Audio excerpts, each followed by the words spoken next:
Hey guys, Josh here, and today I want to talk about the new weapons from GWD2. So it's really weird how Jagged decided to do this. Basically, they are tier 80 damage but tier 90 accuracy, so they have put them at tier 85 right in the middle. And it's kind of an odd choice, I would say. Like, this is not something I would expect them to do, especially with the EOC, like having fixed tiers. It's really quite weird, but I think it's quite interesting because it opens up a lot of opportunities to do this again. They could literally do this for every tier. They could have tier 70 damage and tier 80 accuracy, or they could even reverse it around. They could have tier 90 damage and tier 80 accuracy.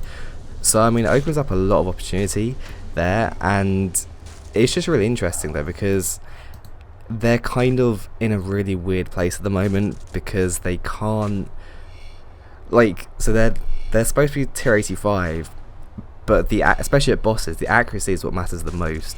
So you'd rather have these than a tier 85 at bosses, especially stuff like high level bosses like Nex, where accuracy is really important. If you're trying to do blood phase at tier 85, it's really difficult, but with tier 90s it's so much easier. So if you have the tier 90 accuracy, then like you're sorted for that basically. So for bossing it should be really good, but then I guess also for Slayer, because the damage would let you down a bit, because I think generally Slayer monsters, you have 100% accuracy on them, so damage let you down a bit, but it'll still be decent there as well.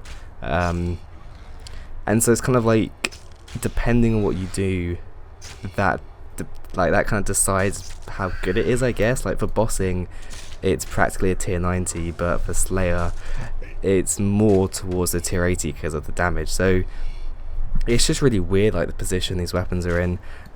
Really wouldn't have thought they would have done something like this, so it was really surprising when I read this on the homepage. And I completely forgot to talk about like one of the main things as well. But yeah, like I don't have the weapons, I haven't actually seen any videos of them yet, but it's just kind of weird. Like it also just kind of breaks the tier system a bit. Like it's a tier 85 weapon, should be the same as a ports weapons, but it's really not. So I think it'll make it a bit confusing in that aspect, but I think it's a really interesting idea. I think it's a really nice idea as well, because it just means they've got way more room, especially at the top end. Like they don't have to go straight onto tier 95 and then tier 99. They could say, okay, we'll have maybe tier 85 damage and then tier 90 accuracy, or stuff like that, or maybe you have tier 85 damage and tier 95 accuracy before releasing like normal tier 95 weapons. They could do stuff like that as well, so that would be quite interesting. I think I would definitely like them for them to do this again with different weapons. I think especially at the higher tiers it could be really interesting. Kind of just provides more variety there really, rather than just having like the locked tiers. You can have like high accuracy but less damage. It's really, like, I think it's a really good concept.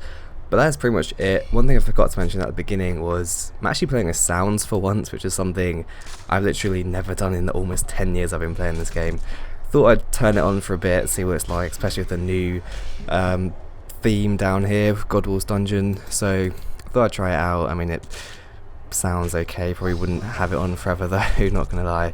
But yeah, that is pretty much it. Leave down in the comments if you like these weapons, if you like the idea as well. That's pretty much it. Hope you guys enjoyed, and I'll see you all next time.